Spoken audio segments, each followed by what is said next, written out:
you're talking about the anonymity of 4chan, about how you should speak your views and have them attached to your name. But the problem I've seen with that was, I'm a student at Queen's University, and you probably heard about the controversy about surrounding the quote-unquote racist party. What happened after that was there's a group of Queen's students on Facebook, and it sparked a huge discussion, which I thought was great. There was communication, but what happened was people went through the group and screenshotted what people said, stalked people on Facebook, and sent their things that they said to their jobs, demanding that person was fired. Yeah, yeah. Same thing just happened at McMaster. Yeah, yeah. It's happening a lot. And even stuff such like in the States, there was a writer from Breitbart who also went to university, and he said he got an email because they wanted to host, well, Milo Yiannopoulos, also Christina Hoff Sommers. Yeah. They got an email from a professor talking, essentially slandering these students and saying that back in his day they broke the bones and bashed in the brains of fascists. Yeah. So while not specifically advocating violence, implying that it's okay. And it's desirable even. Yeah. Mm-hmm. And even after the Berkeley riots, there were 5 articles in the Berkeley school newspaper encouraging the riots.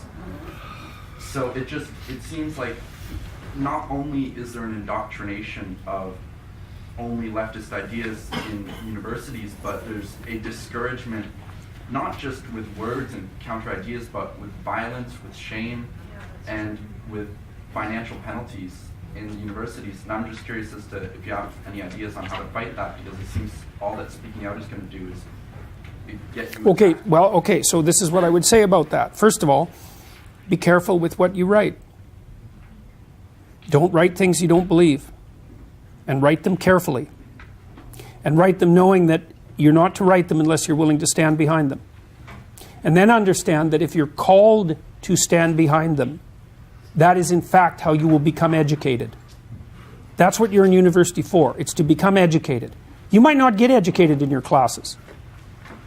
Maybe that's not how people get educated in university anymore. But if you have something to say, and you say it carefully, and you've thought it through, and then you're willing to stand behind it, you will come out of that educated, and it'll be worth it. So having the courage of your convictions is the same as having courage. It's the same thing, and there isn't anything better that you can have going forward through your life than courage. If you're called upon to fight for what you believe in, then learn to fight, because then you'll be able to fight. And with any luck, you'll be able to fight with your words. And if you can do that, you are so much more powerful than people who fight with their fists that there isn't even any comparison. So don't say things casually, right? It's not the time for that. If you have something to say on Facebook, say something you'll stand behind, and then take the damn consequences. Don't do it stupidly.